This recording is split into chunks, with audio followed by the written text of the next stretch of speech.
Hi hello నమస్తే అందరికీ welcome to my channel. ఇప్పుడు మనం చెప్పుకోబోతున్న స్టోరీ మనసాపల కథ ఎపిసోడ్ 11. నేను కూడా అక్కడ ఒక్కదాన్నే ఉంటున్నాను హిత, వెళ్దాం పద అని అంది సాహిత్య. ఓకే వదిన, ఒక్క 2 minutes, నేను డ్రెస్ చేంజ్ చేసుకొని వస్తాను అని తన రూమ్లోకి పరిగెత్తింది హిత. అప్పుడే సిద్ధు షర్ట్ చేంజ్ చేసుకొని బయటికి వచ్చి సాహిత్య వెళ్దామా అని అడిగాడు. లేదు సిద్ధు, మనతో పాటు హితాని కూడా తీసుకెళ్దాం, తను ఇవాళ ఇంట్లోనే ఉంది అంట కదా. ఎలాగో నువ్వు నన్ను తీసుకువెళ్తే నాతో మాట్లాడవు, నీ నోరు నీ దగ్గరే పెట్టేసుకొని ఉంటావు. నాకు అక్కడ చాలా బోర్ కొడుతుంది తెలుసా ఒక్కదానికే. అందుకే హితాన్ని కూడా తీసుకెళ్దాం ప్లీజ్ అంది సాహిత్య. ఇక చెల్లి కూడా వస్తాను అనడంతో సరే నేను బయట వెయిట్ చేస్తాను, మీరిద్దరూ రండి అని చెప్పేసి సిద్ధు బయటికి వెళ్ళాక హిత రెడీ అయ్యి వదిన వెళ్దామా అని అడిగింది. నీకోసమే వెయిటింగ్ హిత, పద అని ఇద్దరు చేతులు పట్టుకొని డోర్ లాక్ చేసి సిద్ధు ముందు నిలబడ్డారు. సిద్ధు బైక్ స్టార్ట్ చేయడంతో ముందుగా హిత కూర్చున్నాక ఆ తర్వాత సాహిత్య కూర్చుంటుంది. ఇక వాళ్ళిద్దరినీ తీసుకెళ్ళి ఆ రోజు బత్తాయి తోటలో పడేసి అతడు లెక్కలు చూసుకుంటూ ఉన్నాడు. హిత తోడుకి దొరకడంతో సాహిత్య తన చిన్నప్పటి నుండి మొదలుపెట్టి ఇప్పటి వరకు ముచ్చట్లు చెబుతూ ఉంటుంది. హిత కూడా తక్కువది కాదు కదా. తన విషయాలు, ఇంట్లో విషయాలు, కాలేజీ విషయాలు పూసగుచ్చినట్టు చెప్పుకుంటూ అసలు విరామం అనేదే లేకుండా తోటలో తిరుగుతూ ఉంటే ఈ ఆడవాళ్ళకి నోరు నొప్పి లేవదా ఇంతలా మాట్లాడితే అనుకున్నాడు సిద్ధు వాళ్ళని ఒకసారి చూసి. పోనీలే, హితని తీసుకొచ్చినందుకు ఇవాళ ఈ పాప నా తలకాయ తినకుండా ఉంది. లేకపోతే అదేంటి ఇదేంటి అని ఇప్పటికి 100 ప్రశ్నలు వేసి సావగొట్టేది అనుకొని అతడి పనిలో అతడు ఉన్నాడు. భోజనం కూడా హిత ఇంకా సాహిత్య కలిసి చేస్తూ ఉన్నారు, మనోడిని పట్టించుకోకుండా. అబ్బో అనుకొని వాళ్ళు తిన్న తర్వాత సిద్ధు భోజనం చేశాడు. మీ అన్నయ్య ఎప్పుడు ఇంతేనా, ఎవరితో మాట్లాడడా హిత అని అడిగింది సాహిత్య. వాడు ఫస్ట్ నుండి అంతే వదిన, ఎవరికైనా వాడి సహాయం ఉందంటే ముందుంటాడు, అంతే తప్పితే వాడు ఎప్పుడు వాడి పని అలానే ఉంటాడు. అందరితో మాట్లాడడా అంటే మాట్లాడతాడు, కానీ అందులో అమ్మాయిలుండరు. మా వాడు అమ్మాయిలకి చాలా దూరం వదిన అని చెప్పింది హిత. అవునా, అలా ఎందుకు హిత, మీ అన్నయ్య ఏమైనా లవ్ ఫెయిల్యూర్నా అని అడిగింది సాహిత్య. అబ్బా వదిన, నేను అమ్మాయిలతో మాట్లాడాడు అంటుంటే నువ్వేమో ఇంకా లవ్ ఫెయిల్యూర్ అంటావు. అలాంటిదేం లేదు అన్నయ్యకి, కానీ అంతే వాడు అమ్మాయిలకి చాలా దూరం. అవునా, ఏంటో మీ అన్నయ్య నాకు అర్థం కాడులే. అందుకే నాతో అసలు మాట్లాడడు అనుకుంటా, నేనెంత అరిచినా అంటుంది సాహిత్య.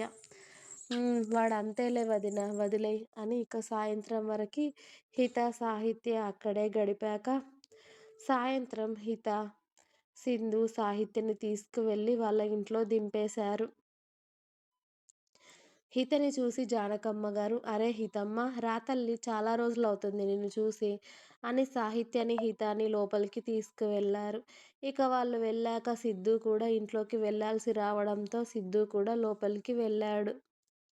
ఇక వాళ్ళు అలసిపోయి వస్తారు అని తెలిసి వాళ్ళ కోసం స్పెషల్గా జ్యూస్ చేసి తీసుకువచ్చి ముగ్గురికి ఇచ్చారు జానకమ్మ గారు. రఘుపతి గారు బయటికి వెళ్ళారు, ఇంట్లో లేరు. నువ్వు కాలేజ్కి వెళ్ళలేదా హిత అని అడిగారు జానకమ్మ. లేదు నానమ్మ, నేను ఇవాళ వదినతో కలిసి తోటలోకి వెళ్ళాను, రోజు ఒక్కదానికే బోర్ కొడుతుంది అని చెప్పింది హిత.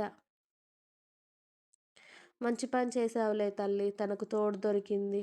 ఇక్కడికి కూడా కాస్త అప్పుడప్పుడు వస్తూ ఉండు తల్లి సాహిత్య దగ్గరికి. ఒక్కతే ఉంటే బోర్ కొడుతుంది అది ఇది అంటుంది. సరేనా తల్లి అన్నారు జానకమ్మ గారు.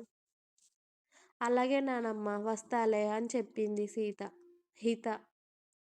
ఇక జ్యూస్ తాగి సిద్ధు చెల్లిని తీసుకొని బయలుదేరాడు వాళ్ళ ఇంటికి. హిత వెళ్ళేటప్పుడు సాహిత్యని హగ్ చేసుకొని మరి వదిన రేపు నువ్వెక్కడికైనా వెళ్ళాలంటే వెళ్ళేసేయి. నేను ఈ 2 డేస్ కాలేజ్‌కి వెళ్ళాక మళ్ళీ మాకు సాటర్‌డే, సండే హాలిడేస్ ఉంటాయి కదా! అప్పుడు మనం వెళ్దాం ఓకేనా? అని సాహిత్యని హగ్ చేసుకొని వెళ్ళిపోయింది హిత. ఇక ఆ జ్యూస్ తాగి చక్కగా ఫ్రెష్ అయ్యి కాసేపు ఫోన్‌లో రీల్స్ చూసి, వాళ్ళ అమ్మతో మాట్లాడి, ఆ తర్వాత వాళ్ళ అమ్మమ్మ కిచెన్‌లో ఏం వంటలు వండుతుందో అని అవన్నీ చూసి వాళ్ళ అమ్మమ్మ చేతి గోరుముద్దలు తిని హాయిగా నిద్రపోయింది. తన రూమ్‌లో. ఇక రోజంతా తిరిగి తిరిగి అలసిపోతుంది కదా! అందుకోసం. మరుసటి రోజు ఆ ఇంటి చుట్టూ ఉన్న చెట్లన్నిటిని చూస్తూ బ్రష్ చేసి తీరిగ్గా జానకమ్మ గారు అరవగా అప్పుడు ఫ్రెష్ అయ్యి ఫోన్‌లో సిగ్నల్స్ లేవని బయటికి రావడంతో తనకి జామ చెట్టు మీద ఉన్న దూర జామకాయలు కనిపించి ఊరించాయి సాహిత్యని. అంతే వెనక ముందు చూసుకోకుండా ఆ ఫోన్‌ని పక్కకు పెట్టేసి ఆ జామకాయలు అందుకుందామని ఆ చెట్టు ఎక్కేసింది కోతిలాగా. ఎక్కడం ఎక్కేసింది. ఆ జామకాయలు 4 కోసుకొని ఒక జామకాయ జామ చెట్టు పైనే తినేసి మిగతా 3 కాయలను పట్టుకొని కిందికి దిగుదామని చూసింది. కానీ ఎక్కగా ఎలాగోలా ఎక్కేసింది చెట్టు. కానీ ఇప్పుడు దిగడం రావడం లేదు. దాంతో ఏడుపు మొహం వేసుకొని చుట్టూ చూసింది కానీ అక్కడ ఎవ్వరూ లేరు. జానకమ్మ గారు ఒక్కరే ఇంట్లో కిచెన్‌లో ఉన్నారు. కాసేపు అమ్మమ్మ, అమ్మమ్మ అని అరిచింది గానీ కిచెన్‌లో జానకమ్మ గారు బిజీగా ఉండడంతో ఆవిడకి వినిపించలేదు. టైంకి పనివాళ్ళు కూడా ఒక్కరూ లేకపోయారు ఆ చుట్టుపక్కల. దాంతో ఇక సాహిత్యకి భయం వేసింది. ఎలా దిగాలిరా బాబు అనుకొని ఎవరైనా వస్తారేమో అని 10 నిమిషాల పాటు అటూ ఇటూ చూసింది. దిగుదామంటే చేతిలో జామకాయలున్నాయి. దొంగ మొహాల్లారా! మీకోసం నేనిలా ఎక్కేశాను. ఇప్పుడు ఎలా దిగాలో నాకు తెలియడం లేదు దేవుడా! అని ఏడుస్తూనే ఇంకో జామకాయ కూడా తినేసి, ఇంకా 2 జామకాయలు కిందికి విసిరేసి, మెల్లిగా దిగుదామని చూసింది. కానీ ఆమె వల్ల అవ్వడం లేదు. హా! అమ్మమ్మ ఎక్కడికి పోయావే? నీ మనవరాలు పైకి పోయేలా ఉందే. కాస్త నా మాట వినిపించుకోవే తల్లి.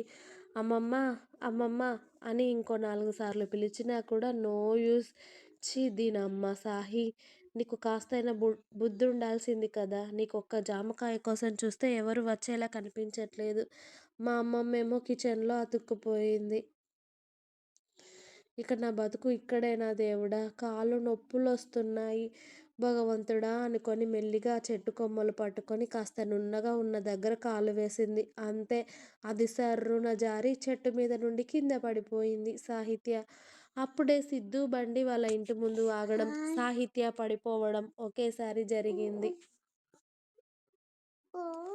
సాహిత్య పడుకోవడంతోనే కాలు మెల్ సాహిత్య పడడంతోనే కాలు మెలికపడి తను అమ్మా అని గట్టిగా అరవడంతో సిద్ధు తన బండిని అడ్డదిడ్డంగా పార్క్ చేసి లోపలికి పరిగెత్తుకొని వచ్చేసరికి సాహిత్య జామ చెట్టు కింద పడి కాలు నడుము పట్టుకొని ఏడుస్తూ ఉండడం, తన మోచేతులు మొహం పైన చేతులకి, కాళ్ళకి చెట్టుకు కాస్త గీసుకుపోయి రక్తాలు రావడం చూసి కంగారుగా ఆమె దగ్గరికి పరిగెత్తాడు సిద్ధు. ఇంకా ఉంది.